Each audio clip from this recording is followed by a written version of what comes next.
BCB নির্বাচন নিয়ে অভিযোগের পাহাড়, মনোনয়নপত্র প্রত্যাহার করলেন তামিম ইকবাল সহ আলোচিত কয়েক প্রার্থী।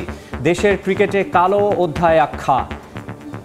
এন্ড অফ দ্য ডে আমার কাছে মনে হয় যে এই নোংরামির সাথে আমরা কোনো দিক থেকে কোনোভাবে পাঠ রাখতে পারবো না। এই ইলেকশন বাংলাদেশ ক্রিকেট বোর্ডের জন্য একটা কালো দাগ হয়ে গেল। কাল শারজায় প্রথম টি-20তে আফগানিস্তানের চ্যালেঞ্জ নেবে বাংলাদেশ। স্বপ্নবাজ টাইগাররা এশিয়া কাপের পারফরম্যান্সের জন্য সমর্থকদের কাছে ক্ষমা চেয়ে পোস্ট লিটন দাসের। আবারও বিতর্কিত ক্রিকেট বোর্ড নির্বাচন। ষড়যন্ত্রের অভিযোগ করে সরে দাঁড়ালেন হেভিওয়েট প্রার্থী তামিম ইকবাল। মনোনয়নপত্র প্রত্যাহার করেছেন বিএনপি পন্থী প্যানেলের অনেকেই। এর মধ্যে রয়েছেন মাসুদুজ্জামান, ইসরাফিল খসরু, মির্জা ইয়াসির আব্বাস, মীর হেলাল ও রফিকুল ইসলাম বাবুর মতো আলোচিত মুখ। তামিম বলেন, এবারের বিসিবি নির্বাচন দেশের ক্রিকেটে কালো অধ্যায় হয়ে থাকবে। শেষ হয়েও হইল না শেষ। বিসিবি নির্বাচনের ধারাবাহিক নাটক এখন মেগা সিরিয়াল। মঙ্গলবার রাত থেকে যে গুঞ্জন, সেটাই সত্য হলো বুধবার সকালে। ছুটির দিন রাজধানীবাসী আড়মোড়া ভাঙার আগেই বিসিবিতে তামিম ইকবাল। তারপর একে একে আসতে থাকেন বিসিবি নির্বাচনে মনোনয়নপত্র কেনা প্রার্থীরা। ক্যাটাগরি 2 থেকে ক্লাব সংগঠকরা যেমন ছিলেন, তেমন ছিলেন ক্যাটাগরি 1-এর জেলা বিভাগ এবং ক্যাটাগরি 3-এর প্রার্থীরাও। উদ্দেশ্য সবার একটাই, সাজানো নির্বাচনে অংশ নেবেন না তারা। অবশেষে 2 ঘন্টা পর তফসিল অনুযায়ী প্রত্যাহারের সময় পার করে নামলেন তামিম। জানালেন সরে যাওয়ার কারণ। যখন যা মনে হচ্ছে তখন তা করা হচ্ছে। এটা আসলে ইলেকশন না, এটা ইলেকশন না। আর ক্রিকেটের সাথে জিনিসটা কোনো দিক থেকেই মানায় না। এটা হলো আমাদের একটা ওয়ে অফ প্রোটেস্ট, যে এখান থেকে এসে যে এই নোংরামির পার্ট আমরা থাকতে পারবো না। এখানে ধরেন বিভিন্ন ধরনের বিভিন্ন সময় অনেক ধরনের কথা বলা হয়েছে, but end of the day আমার কাছে মনে হয় যে এই নোংরামির সাথে আমরা কোনো দিক থেকে কোনোভাবে পাঠ রাখতে পারবো না। এখন পর্যন্ত 12 ক্লাব সহ 15 জন সরে গেছেন নির্বাচন থেকে, কিন্তু সংখ্যার হিসেবে যা নগণ্য। তামিমের দাবি, আরো অনেকেই প্রত্যাহার করতে চান, কিন্তু অদৃশ্য চাপে পারছেন না। এখানে আরো অনেকেই আজকে উইথড্র করতেন, তাদেরকে বিভিন্নভাবে বিভিন্ন ওয়েতে বোঝানো হয়েছে বা চাপ সৃষ্টি করা হয়েছে, তাদেরকে করে থামানো হয়েছে। যারা বোর্ডে আছেন তারা যদি এভাবে করে ইলেকশন করতে চান, করতে পারেন, জিততেও পারেন, বাট আজকে ক্রিকেট 100% হেরে গেছে, এটা নিয়ে কোনো সন্দেহ নাই। আপনারা বলেন বড় গলায় যে বাংলাদেশে ফিক্সিং বন্ধ করা লাগবে, আগে ইলেকশনের ফিক্সিং বন্ধ করেন, পরে ক্রিকেটের ফিক্সিং বন্ধ করার চিন্তাটা করি। এই ইলেকশন বাংলাদেশ ক্রিকেট বোর্ডের জন্য একটা কালো দাগ হয়ে গেল।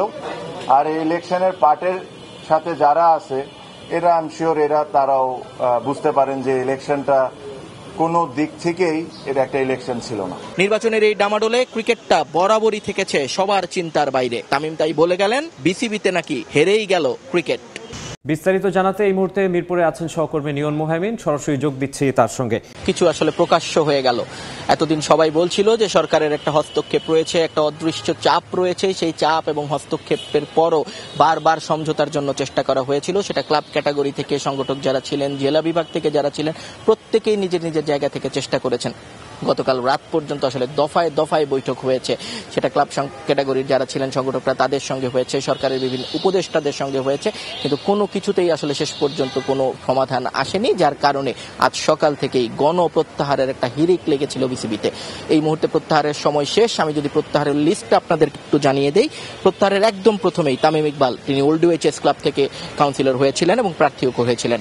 রফিকুল ইসলাম বাবু ইন্দিরা ক্রীড়া চক্র, মাসুদুজ্জামান মোহামেডান ক্লাব থেকে হয়েছিলেন, Sayeed Ibrahim Ahmed Fair Fighters club থেকে হয়েছিলেন, মীর হেলাল তিনি চট্টগ্রাম জেলা এবং বিভাগ থেকে কিন্তু প্রার্থী হয়েছিলেন, সৈয়দ বুরহান হোসেন পাপ্পু তেজগাঁও ক্রিকেট একাডেমি থেকে তিনি প্রার্থী হয়েছিলেন, ইসরাফিল খসরু এক্সিউম ক্রিকেটার, সাব্বির আহমেদ রুবেল প্রগতি সেবা সংঘ, তৌহিদ তারেক তিনি পাবনা জেলা ক্রীড়া সংস্থা থেকে এসেছিলেন, আসিফ রব্বানী সিরাজ তিনি শাইনপুকুর ক্রিকেট ক্লাব থেকে প্রার্থী হয়েছিলেন, সিরাজউদ্দিন মোহাম্মদ আলমগীর ক্যাটাগরি 3 তিনি চট্টগ্রাম বিশ্ববিদ্যালয় থেকে কাউন্সিলর হয়েছিলেন এবং প্রার্থী হয়েছিলেন, ইয়াসির আব্বাস আজাদ স্পোর্টিং, ফাহিম সিনহা সূর্য তরুণ club, Saiful Islam সপু Gopibagh friends club এবং ওমর শরীফ মোহাম্মদ ইমরান বাংলাদেশ বয়েজ ক্লাবের পক্ষ থেকে প্রার্থী হয়েছিলেন। এই 15 জন অর্থাৎ 12টি ক্লাব, 2টি জেলা এবং বিভাগ এবং একটি ক্যাটাগরি 3 থেকে আসলে এখন পর্যন্ত 15 জন ক্লাব নির্বাচন থেকে সরে দাঁড়ালো। এই নির্বাচন থেকে সরে দাঁড়ানো নিয়ে অনেক প্রশ্ন ছিল। তামিম ইকবালের কাছে জানতে চাওয়া হয়েছিল এটা কি খুব বেশি এফেক্টিভ হবে কিনা, কারণ আমরা জানি ক্লাব যে ক্যাটাগরি আছে সেখান থেকে 30 জনের মনোনয়ন বৈধ হয়েছিল, সেখান থেকে তারা 12 জন সরে যাওয়ার পরেও 18 জন রয়ে গেল, অর্থাৎ নির্বাচন হতে কিন্তু কোনো বাধা থাকলো না। সেই জায়গাটা থেকে তামিম যেটা জানিয়েছেন যে আরো অনেকেই প্রত্যাহার করতে চাইছেন এবং তাদের সঙ্গে সম্মতি দিয়েছেন, কিন্তু একই কথা আবারও বলছেন, অদৃশ্য চাপ এবং ভয়ের কারণে তারা আসলে বিসিবিতে আসতে পারেননি এবং মাত্র যে 2 ঘন্টার সময়, সেই সময়টার মধ্যে তারা যেহেতু উপস্থিত হতে পারেননি তাই প্রত্যাহার করতে পারেননি। বিশেষ করে বলতে হয় বসুন্ধরা গ্রুপ বাংলাদেশের একটি বড় প্রতিষ্ঠান, তাদের অধীনে অনেকগুলো ক্লাব রয়েছে, তাদের 4 জন পরিচালক পদপ্রার্থী রয়েছিলেন, তারা 4 জন এখানে নির্বাচনের জন্য প্রার্থিতা দিয়েছিলেন, তাদের কেউই কিন্তু প্রার্থিতা উঠিয়ে নেননি, অর্থাৎ তাদের ক্লাবগুলো কিন্তু শেষ পর্যন্ত টিকে রইল। উত্তরা ক্লাবের পক্ষ থেকেও আমরা যতটুকু জানি তিনিও রয়ে গেছেন, অর্থাৎ শেষ পর্যন্ত তামিম এবং তাদের সমমনা একেবারে পরিষ্কার করে যদি বলি, বিএনপি সমর্থিত যে ক্লাবগুলো রয়েছে তারাই আসলে সরে গেল এবং তাদের বাইরে তারা যাদের সঙ্গে সমঝোতা করেছিলেন এবং নিজেদের আওতাধীন এনেছিলেন এবং নিজেরা একটা প্যানেল করবার চেষ্টা করেছিলেন, সেইখানে যারা রয়েছেন তাদের অনেকেই কিন্তু শেষ পর্যন্ত রয়ে গেলেন। যদিও তামিমের পক্ষ থেকে দাবি করা হয়েছে সেটাও আসলে তারা থাকতে চাচ্ছেন না, তাদেরকে চাপ দিয়ে, সেই চাপটা কার পক্ষ থেকে দেওয়া হয়েছে সেটা যখন জানতে চাওয়া হয়েছে তখন ইসরাফিল খসরু, তামিম ইকবাল এবং রফিকুল ইসলাম বাবু তারা আসলে প্রত্যেকে একটাই কথা বলেছেন যে চাপটা আসলে সরকারের একটি গোষ্ঠী, একটি অদৃশ্য চাপ, যেটা উপরমহল থেকে বারবার তাদের উপর দেওয়া হচ্ছে। প্রশ্ন ছিল যে বিসিবিতে প্রথম থেকেই, নির্বাচনের প্রথম দিন থেকেই তামিম ইকবাল বলছিলেন যে এখানে একটা নোংরামি হওয়ার সুযোগ রয়েছে, সেই সুযোগ কেন তারা এখানে অংশ নিচ্ছেন, কারণ তারা আরো আগে আসলে সরে যাওয়া উচিত ছিল, কিন্তু এরা বারবারই বলছিলেন যে তারা চেষ্টা করেছেন, শেষ পর্যন্ত আসলে তারা চেষ্টা করেছেন যে নির্বাচনটা যেন হয়।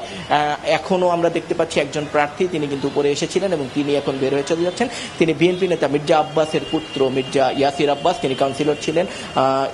স্ক্র্যাচ হাতে আপনারা যাকে দেখছেন তিনি ওমর শরীফ মোহাম্মদ ইমরান, গাড়িতে উঠে গেলেন আসিফ শরীফ যিনি শাইনপুকুরের ছিলেন, এবং এই মুহূর্তে ইয়াসির আব্বাস এবং শরীফ মোহাম্মদ ইমরান তারা চলে যাচ্ছেন। তারা হয়তোবা গণমাধ্যমের সঙ্গে কথা বলবার জন্য যাচ্ছেন, যদি তারা কথা বলেন তাহলে আমরা চেষ্টা করব তাদের সঙ্গে কথা বলবার।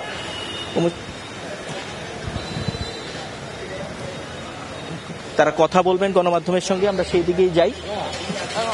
ভাবে বলি, আমি আসলে এখানে এসেছিলাম ইন্ডিপেন্ডেন্ট হিসেবেই।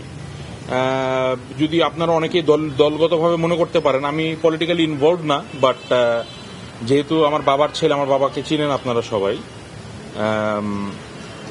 ওনার প্রেক্ষিতে অনেকে দলীয় ট্যাগটা দিয়ে ফেলে, বাট আমি ইন্ডিপেন্ডেন্টই ছিলাম। তো আমার কথাটা আমি বলি, তো প্রথম দিকে যখন 15টা ক্লাব বাতিল করা হলো, বাতিল করে আবার তাদেরকে অ্যালাউ করলো, করে নমিনেশন পেপারটা নিল, নেওয়ার পরে আবার দেখলাম বাতিল করলো, তখন I felt that there is something severely wrong. এখানে প্রপার ইলেকশন হওয়ার চান্সেস খুবই কম আমার মনে হলো। তখন আমি চিন্তা করলাম যে না, এভাবে যদি হয় তাহলে আসলে আমার যে ভ্যালুটা সেখানে কমে যাচ্ছে। এই কারণে আমি চিন্তা করলাম যে আই শুড উইথড্র মাইসেলফ, সেখানে কমে যাচ্ছে। এই কারণে আমি চিন্তা করলাম যে আই শুড উইথড্র মাইসেলফ।